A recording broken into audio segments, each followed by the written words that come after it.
but he's here to talk with you, answer some questions, give you a little bit of information about himself as well. Ladies and gentlemen, your original Black Power Ranger, Mr. Walter Jones.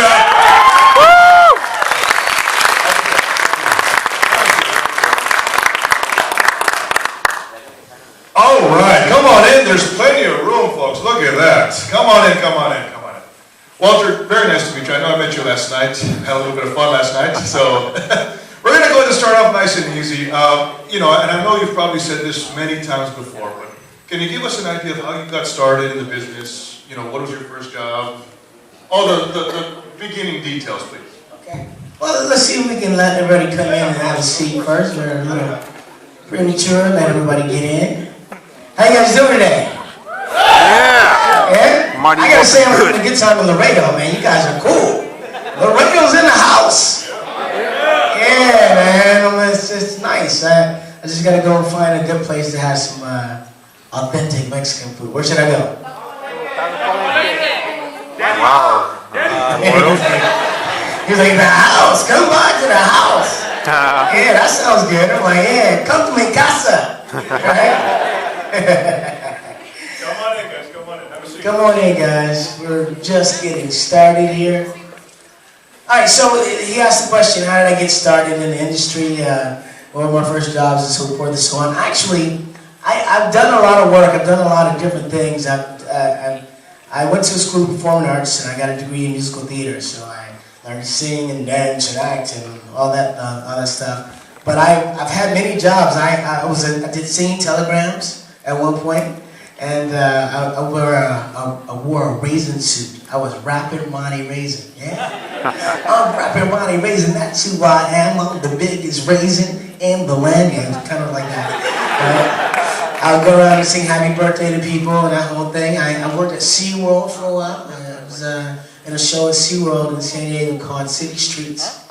I worked on cruise ships. I traveled around the world on cruise ships, and worked at Universal Studios in the stunt show, Wild West stunt show. Also was the Wolfman in the Beetlejuice Graveyard Review. And I was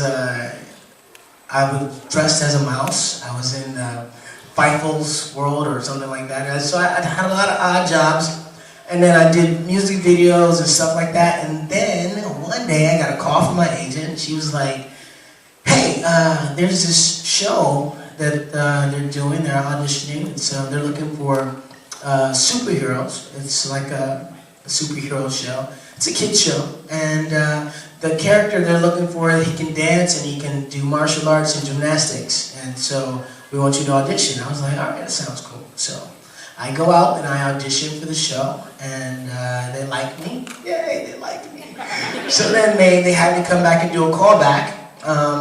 So I did a callback, and then they put me with you know, a number of other people, different casts, and we all kind of worked together, did scenes together, and did martial arts together, and before you know it, they had whittled it. They seemed like 800 people or more, and before you know it, they had whittled it down to like 3 casts of 5 or something like that, 4 casts of 5, and which is interesting because it could have been any group of those 5 that became the original Power Rangers, and it happened to be us, and we were the short cast. And a lot of people look at me and they're like, I thought you were bigger. But what it is the girls are really short, so I stand this tall, and the girls are like this tall, so they made me look really big. Right? And on TV, you know, when we hit our pose, and she's like that, and I'm like, yeah, I'm tall. I like that part. So, yeah, so we auditioned, and before you know it, we were cast as the Mighty Morphin Power Rangers. We had no idea that this show was going to become what it was, or even after it became what it was, we had no idea that it would still be around 20 years later, which is pretty amazing. We owe that to you guys, the fans, so thank you.